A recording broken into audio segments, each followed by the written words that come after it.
Yeah, I came up with this a long time ago. I have 10 rules that I have for beginners. The 10 rules for beginners who go out and play golf, the number one thing that they should do is bring lots of old golf balls. You don't want to be looking for your golf balls when you're out there playing, and brand new golf balls are expensive.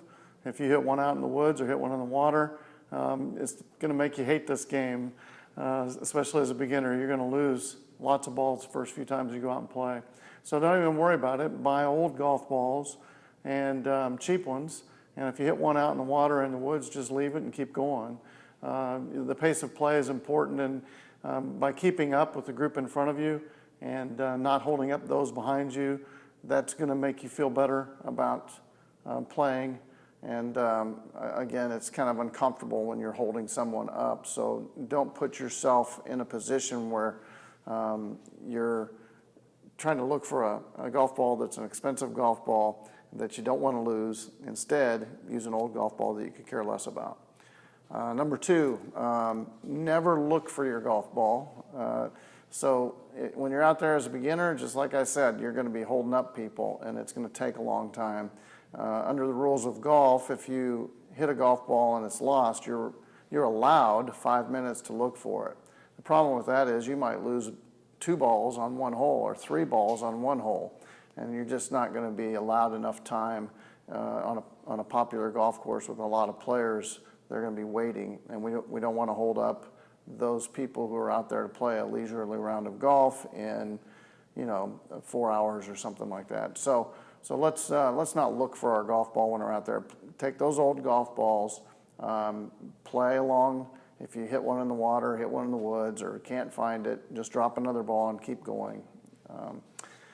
Take only one practice swing would be the next thing. I see beginning golfers, and I can remember doing this myself. I would get out there and I'd want to make the perfect swing, so I practiced swinging several times before I hit the ball.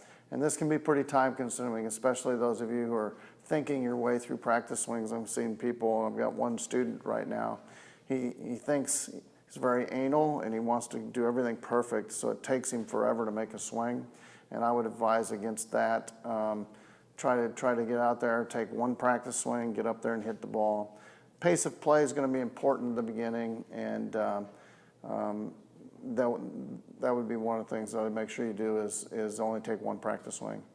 Number 4, always play with experienced golfers. I mentioned this in the 5 mistakes that I have a video called The 5 Mistakes That Beginning Golfers Make, and this was one of those. If you play with beginning golfers, you're not going to learn as fast. You're going to be doing things wrong. Beginning golfers make mistakes. They might not rake bunkers. They might drive in the wrong area of the golf course with the golf cart. They might go down the wrong hole. Sometimes if you don't follow the signs correctly, you can get lost out there on the golf course. So there's lots of little things that can happen. If you play with experienced golfers, you'll learn the right way. You'll learn more quickly, and I think the game will be more enjoyable. So that's what we want. We don't want beginners going out there and having a bad time. Number 5, ask for advice. This would be illegal under the rules of golf, but I think as a beginner, you need to forget about the rule book and ask for advice. Again, if you're out there playing with experienced golfers, say, hey, what should I do here? Which club should I hit? And take advantage of that, which you can't do when you're playing according to the rules in tournaments or in league play or things like that. So ask for advice and get help around the golf course. That's important. Number 6, we call this playing ready golf. And again, if you're out there with a beginner or two beginners or a couple of people, 3 or 4 people in your group, and you're playing slow, you want to play ready golf. And this just simply means when you get to your ball, be ready and go ahead and hit. One of the mistakes I wouldn't want you to make would be to hit with someone in front of you. So make sure that no one has walked out in front of you when you hit. But when you get to your ball, be ready, grab a club out of your bag and know what you're going to do and go ahead and hit. And just get around the golf course fairly quickly. After you learn to play the game and you get comfortable, then it becomes a little bit more social, and you'll find when there's appropriate times to talk and have a good time, and when it's time for you to play, though, play ready golf and get around the golf course fairly quickly. And especially as a beginner, you need to pay attention to this later on. After you've played for a while, it won't become much of an issue. Yeah, as a beginning golfer, don't play out of bunkers. That would be a big mistake, I think, trying to play out of bunkers. The bunker shot's kind of a tricky little shot, and you need to have, a lot of times, you don't even have equipment. Sand wedge is a required club to get out of a bunker. And also, you might hit from one side of the bunker and hit it into the next side of the bunker and then hit it again. And you'll leave so much area in the bunker that requires raking. It could take you several minutes just raking the bunker and making it suitable for the players behind you, because that is etiquette on the golf course, is to leave the course in the same shape as it was when you got there. So make sure that I just take the ball out of the bunker, rake it. If you have to walk in and get it, rake the ball out, and then play the ball from just off the side of the bunker and learn to pitch and chip first. And the sand shot you can learn later on.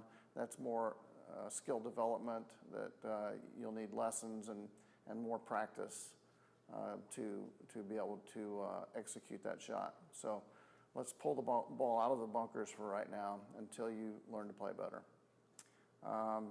Number 8, don't keep score, which is you're using old golf balls.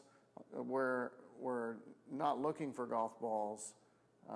We're not going to hit it out of bunkers. There's no reason to keep score. When you're a beginning golfer, it's natural to, if you hit a good shot off of a par 3, for instance, and you're not going on the green, yeah, you're gonna say, hey, wow, I made that in 3, or I made that in 4, or I made a double bogey there.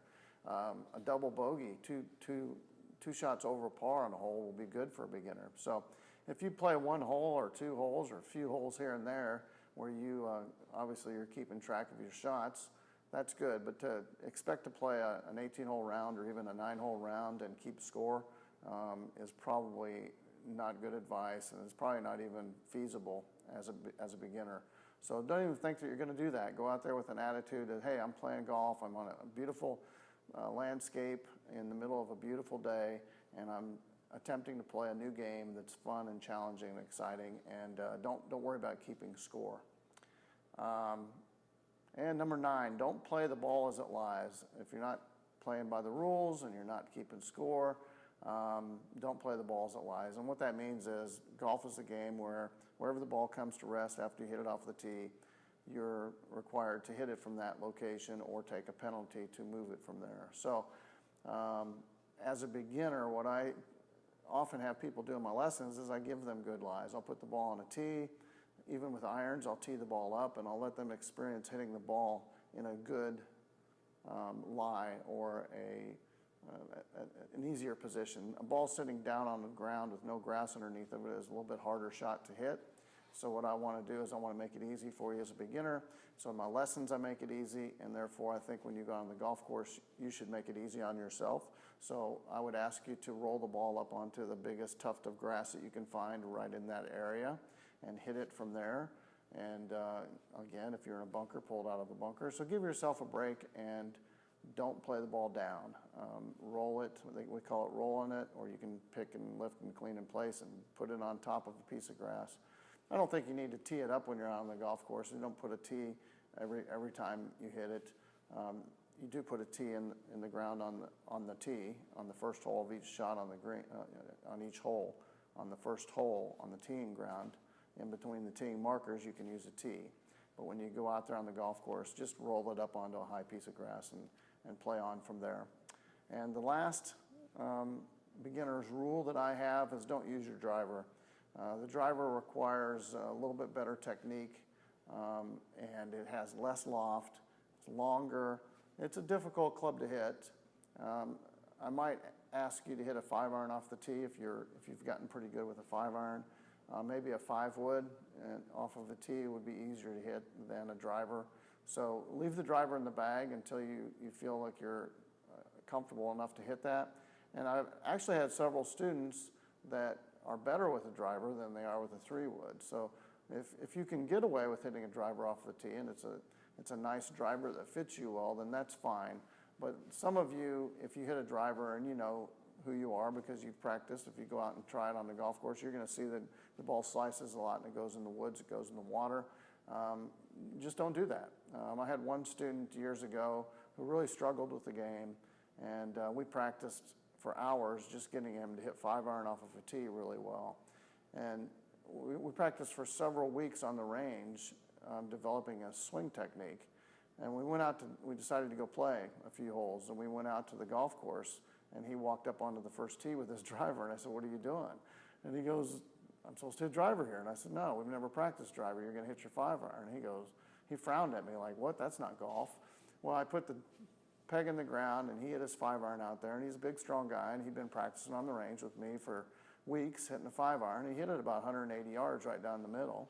We went out there. It was a pretty lengthy par 4. I gave him a good lie, and he hit the 5-iron again, and he knocked it up by the green. He made his first par ever, hitting a couple of 5-irons off of tees.